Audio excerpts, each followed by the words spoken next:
right.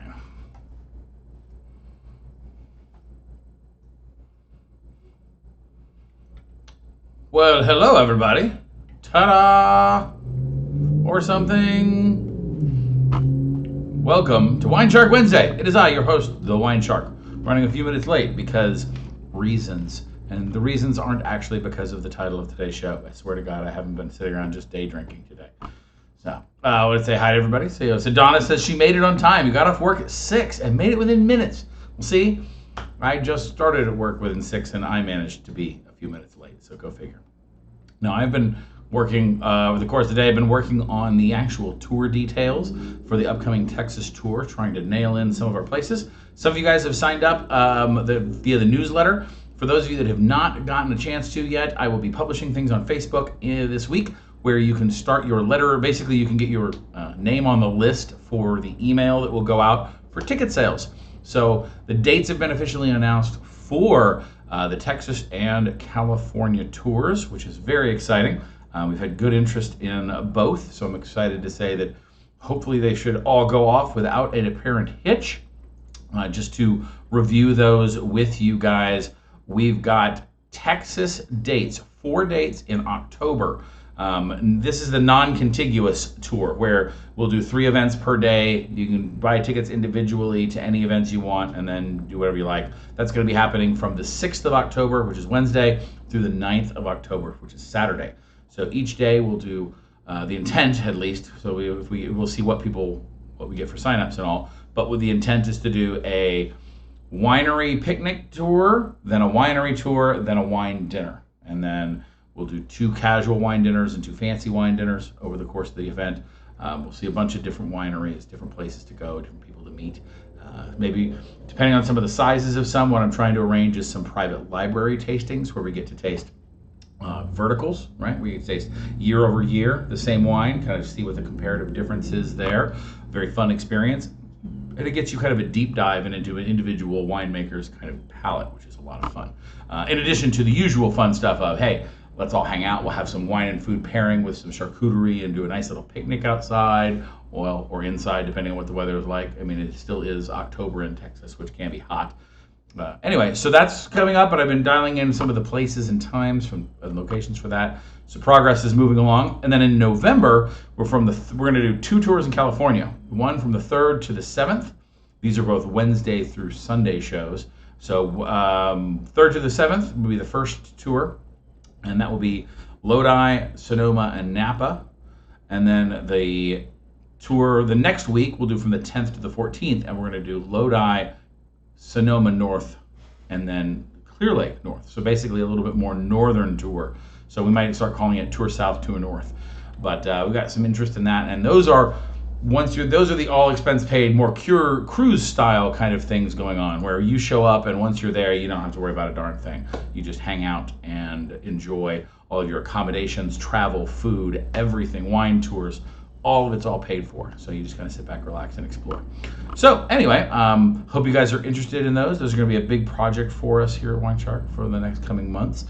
But other than that, we did our first free Zoom meeting last week. Rosé review was a lot of fun. We've got Chile coming up at the end of the month on the 30th. If you have a chance, get yourself a ticket. They're free per connection. The connections are limited, however, so we don't get kind of a zoo going on there. Although, again, the reason they're going to free is because we want more people to participate. So there's a list on Eventbrite, and you can link there and go ahead and get tickets for it. And like I said, it's free for each connection. So just get one ticket for your whole household, FYI. No need for one per person or anything. Anyway, what else is coming up? Oh, this Sunday, we've got a phone call in the middle of the show. No, so this Sunday we have the wine and beer combo down at Reunion Tower with Events with Amy. So myself and Two Penny Beer will be doing a show featuring summer-themed wines and beers. So come down and join us. That's on a Sunday afternoon at 5 o'clock, so you can get home in time before you turn into a pumpkin.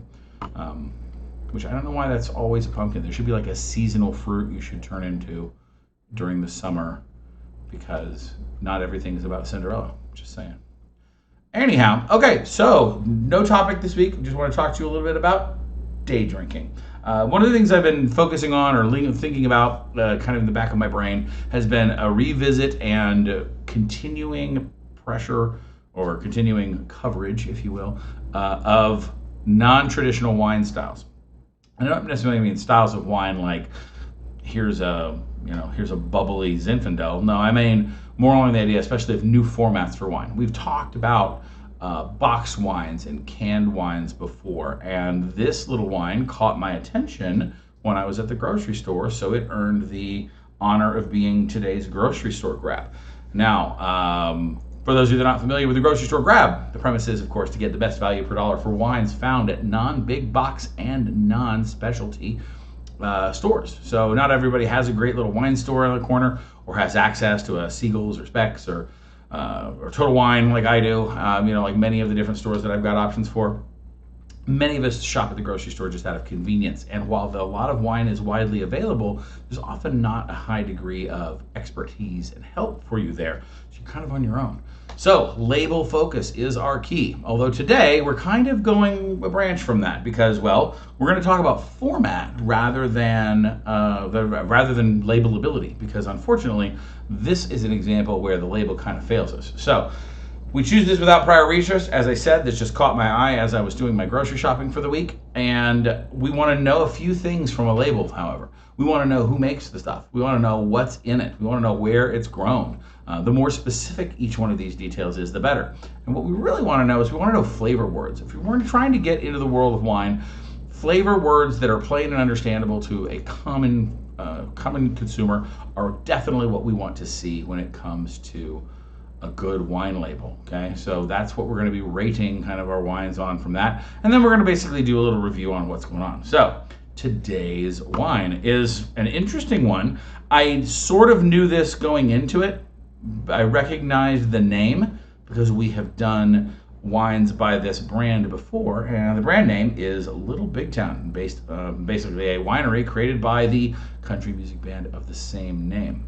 So their day drinking label is based on a song of theirs called Day Drinking, which is awesome. Let's just say I highly approve of their hilarious imagery, and they've got this very bright coloration and really embracing the idea and the theme of, hey, it says right here on the can, not on the front of this one, but right here on the back, it does say day drinking from sun up to sun down. This is their Rosé Bubbles wine spritzer.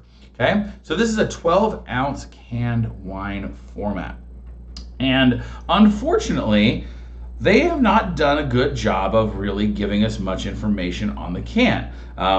They've told us that it's Rosé Bubbles, so we're assuming it's a bubbly pink wine. Okay, cool. They've told us who makes it. That's fine. They don't tell us anything else, though. Other than their little theme there of drinking from sunup to sundown, they basically got a government warning on the back and a please recycle notice. That's pretty much it. In fact, I'm looking here, I don't even see. No, they've got a vintage and packaged by. Alcohol is 12% by volume, and it contains sulfites. It's 375 milliliters. Okay, so this is a 375 ml can, so a standard, what we would call a 12-ounce can. Now, price on this bad boy was $9.99. That may shock some folks. Well, when you think about it, the $9.99 for a single can, if we were to have that price for beer, for instance, we would kind of lose our mind. That's normally the price you pay for a six-pack of a reasonable beer. Craft beers usually run in the maybe $10 to $14 range for six packs for your usual very local things, but even big brand name beers get half that price for a six pack. So the number might shock you, but the thing they're not doing a good job communicating on this here can is the idea is that's basically half a bottle. 375 milliliters is basically half of a 750, right? So you're getting very close to 2.5 glasses of wine out of one can. Okay, so this, if you were to multiply that out at $9.99, it would basically be a $20 bottle of wine. So that, by the way, is the barometer we're going to be used to judging them by, knowing that as we, the consumer drinking public who can do at least basic math, we are going to be judging them as if they're a $20 wine. So we'll take a look here and see what we've got. But So cans, let's talk about the virtue of cans for a second. One of the things that I want to, the reason that this was chosen this week is I'm going to go back to revisiting some of the boxed and micro box format, not just, big box format with the 3-liter boxes that many of us are familiar with, but also some of the small format non-traditionals that we've tried before in various either small cans or juice box style cartons or whatever. I'm really excited to see more formatting come out in that, and I want to see success for these things. I want us to start normalizing the idea that it doesn't have to come in a bottle to be good. This is a great example, by the way. What the strength of this packaging is at least twofold, possibly threefold. The first thing from a consumer perspective is it's a reasonable amount of wine to consume. Meaning you're going to open this can, you're going to be able to drink the 2 and change glasses. If you're counting a 5-ounce glass, this is 12.5 ounces, right? So you're getting just a little over 2 glasses, or 2.5 glasses. So there's no waste from the period. You don't have to worry about storage. So actually, there are 3 points. Second point would be this. This has a better carbon footprint and is recyclable, easier, lighter, and easier to dispose of than a 750 milliliter bottle, and or even a 375 milliliter bottle. Glass is heavy, aluminum is not. This is good. Storage potential. It's completely light strike proof, right? And it's an easy to determine. They're going to keep this under concept. Now they store this at their normal shelf temperature, right? So these did not come pre-stored as cold, which is good, right? We want our wine, we don't want to mummify our wines, so we don't want a long period of refrigeration for our wines, so this is okay. But the point is, it's easy to refrigerate and easy to format store. This is great for wine on the go, which definitely in their day drinking theme, that's why they've chosen cans. But the idea here is this is something that you can use for picnics, mobile events, anywhere where you're not going to be carrying glass. And I think that's great. We need to embrace that, but we need to put quality product in it to begin with. So a $20 bottle of wine is not a wildly expensive bottle. That's definitely within our threshold of good premium value. So I want to make sure that what we're seeing here in the actual packaging, what we're tasting, lives up to those standards. As I said, they're not doing a good job of labeling it. They're doing a good job of being visual. I think they have a very distinctive and iconic style, right? Just to revisit that again, I mean, it definitely speaks to, hey, look, this is pink and fun, and it's light and easy. There's nothing serious about this, which is great. That's definitely the theme they're looking for. But it doesn't give me info, and why should I choose it other than on a whim? And I honestly think you got to work harder at selling me on that $10 per can price. So just FYI. So all right, let's find out. Ooh, fizzy, because it is fizzy. So again, it's going to have that convenience and whatnot as beer and soda and everything else that comes in cans that we have had for generations. My curiosity from their price perspectives, I wonder whether they had to somehow outsource or don't have a good deal on canning. Wine operators, of course, have bottling operations at ready to hand, but it makes me wonder, did they have, there are extra challenges with moving to canned format. Something, for instance, that the Coppolas learned when they were learning to do their canned wines when Sophia did her bubbly champagne a number of years back. You can't just take the exact same product and put it in a can and have it be the same from a wine perspective. There's a couple of leaps in the process there that you need to make sure get covered. So anyway, the only other caveat I have about this is that is worrying a little bit about consumers. Guys, this is 2.5 glasses of wine, right? Don't drink this at the pace you would of your beers, right? If you're going to pound a 6-pack of these, you're going to be on a trip to the damned ER, or at least to, let's call the dinosaurs in your local porcelain phone booth. So now, not much from them. We're going to, obviously, one of the things we're talking about with format here is, and the reason I'm not using a glass is, this is the intended consumption format. We're missing some of the things we're going to get in the wine world, right? With the problems with cans. One of the reasons we pour out all of our beverages from cans, including your beers, into a drinking vessel, so you can truly appreciate the flavor. I chose specifically not to do that today I was going to go get a glass and pour it in there, but I wanted to basically just give it a shot of, that's not what they're expecting you to do. Remember, this is meant to be a standalone drinking vessel. That, by the way, might be one of those cases where at least they could go that next step and have the fully top removable cans that we're seeing in the beer world. That'd be kind of neat. But even then, it's not quite as good as pouring in a glass. You're losing a lot of the aromatics that give us the concept of flavor. But overall, even just to give it a hork, what we've got, you see, it doesn't have a huge smell. There's just not enough going on. There's not enough aroma capture here for me to do the work. So it's very difficult to smell what's going on. But from that second sip impression,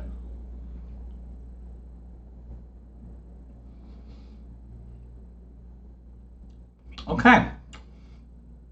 Well, yep. Classic rosé profile. Although it definitely has that sparkling wine touch. Obviously, I just did the rosé review a couple of weeks ago. One of the things we focused on was rosé prosecco, so sparkling pink wine, which is brand new to the world. Sparkling champagne and sparkling cremant in the rosé form have been around for years. So sparkling rosé isn't new, but it is new in that sense of new world style. We don't make a lot of them that I'm aware of, so this is kind of fun and fashionable. Now, they do have several flavors of day drinking available that I saw on the shelves. I chose not to go with a flavored version yet because I'm going to do that later. But they also, for instance, have a watermelon rosé, a southern peach wine spritzer, and a black cherry wine spritzer, as well as a pontoon punch wine cocktail. So they've got wine-like products in cans, a lot of them at a lot of varieties. So we're kind of disjointed from the traditional fine wine world, right? If you, for those of you that have ever heard my rant on this, I'm not big on flavor adding to wine in the fine wine category. I love wine cocktails. I love wine spritzers. I love wine added to other stuff, and that's fine. But there are separate categories in my head. The idea of a wine cocktail or a wine spritzer, if I'm going to throw a bunch of seltzer water into my wine, I'm not judging that on the same basis as I would other fine wines. Because I'm not trying the wine by itself.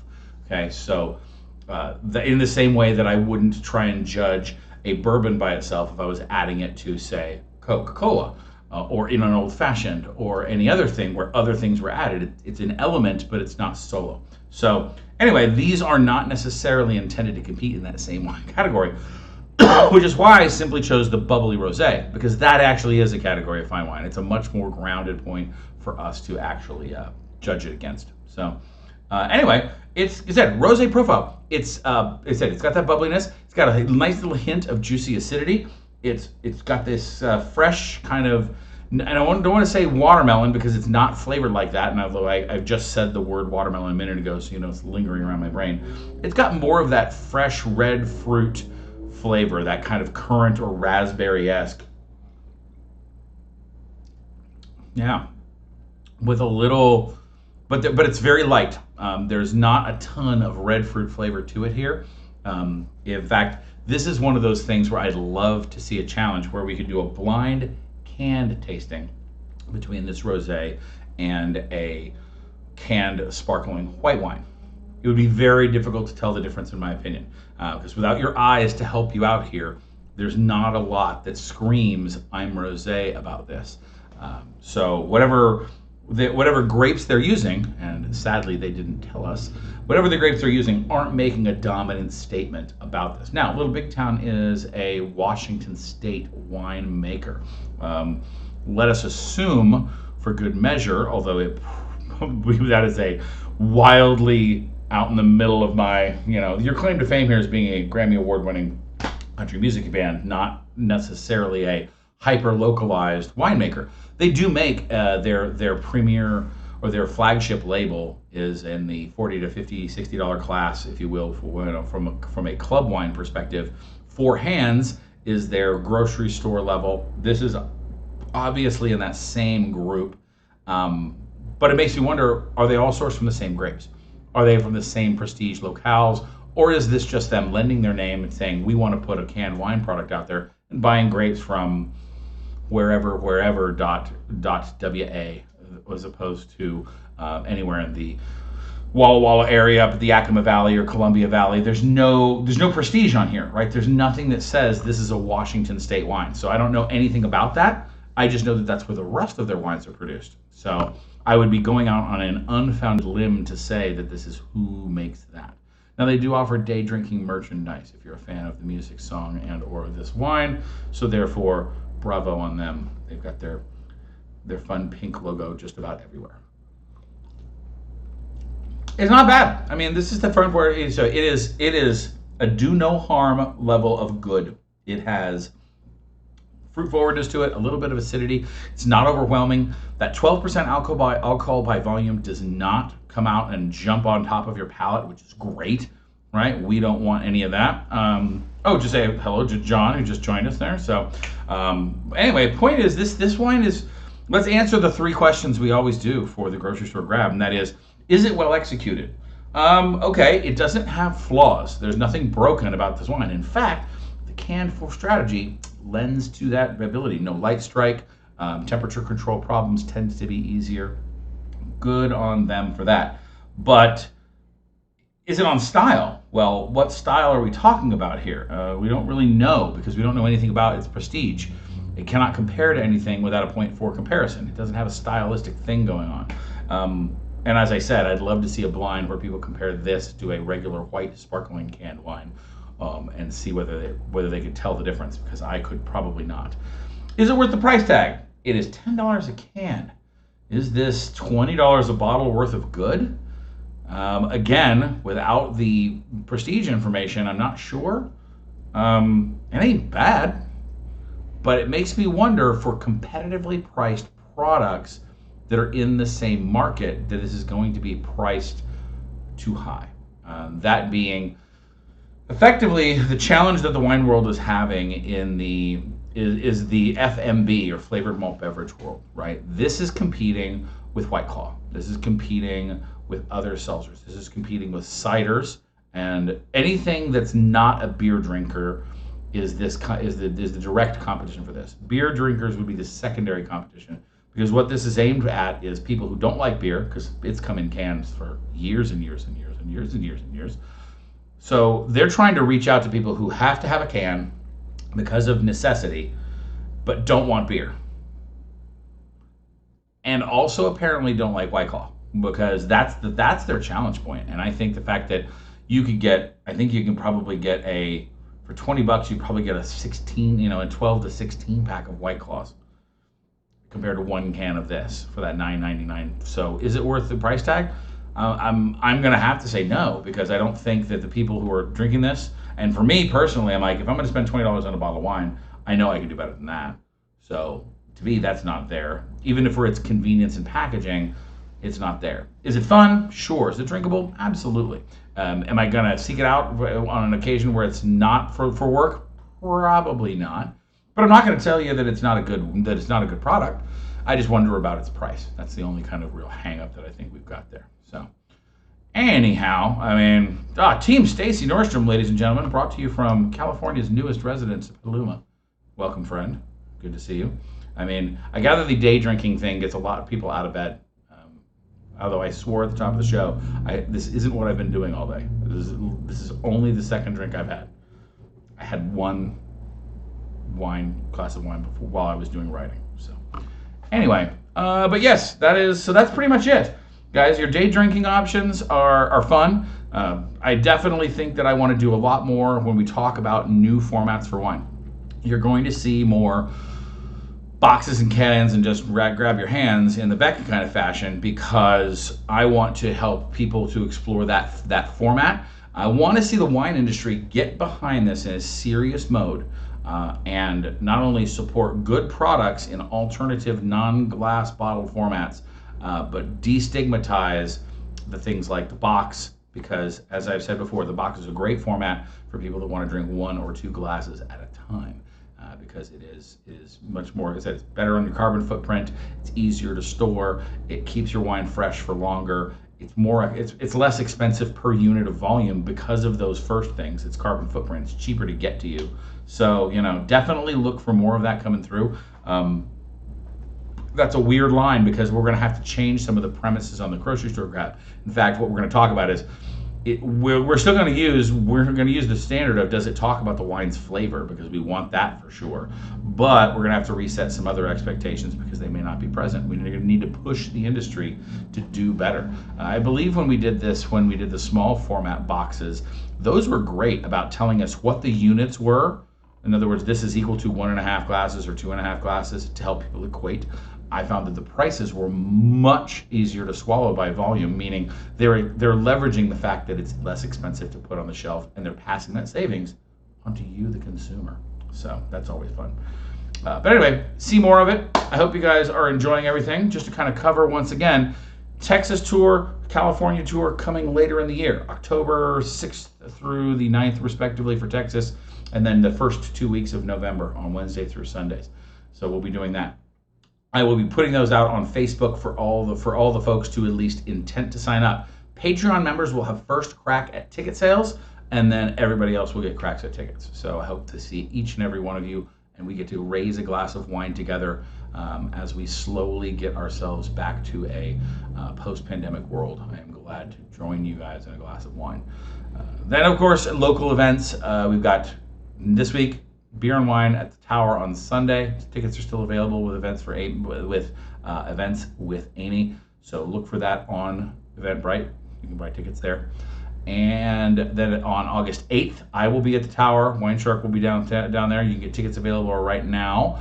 Though that will be the summer focus show on grilling and grill-friendly wines. And then on July 30th, we've got a free Zoom tasting on wines of Chile, the often misunderstood and frankly still as yet to be tapped amazing wine world of the Andes.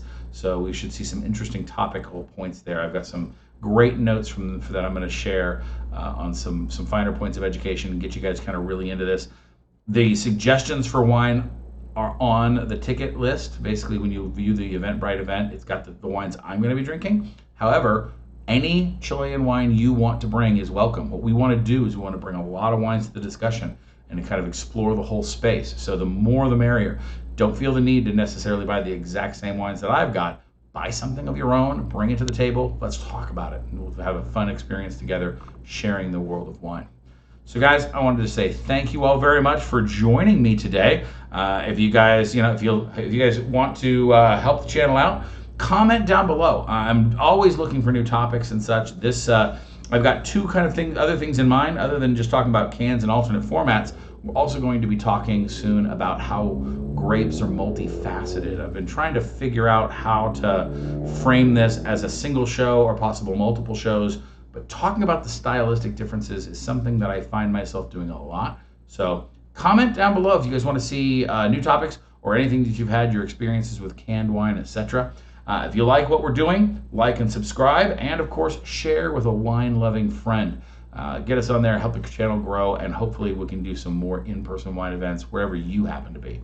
And then lastly, if you really like what we're doing, join us over on Patreon. There's exclusive content, access to VIP and for personal events, early access to tickets, and all kinds of other fun discounts as part of being our ongoing Patreon supporters.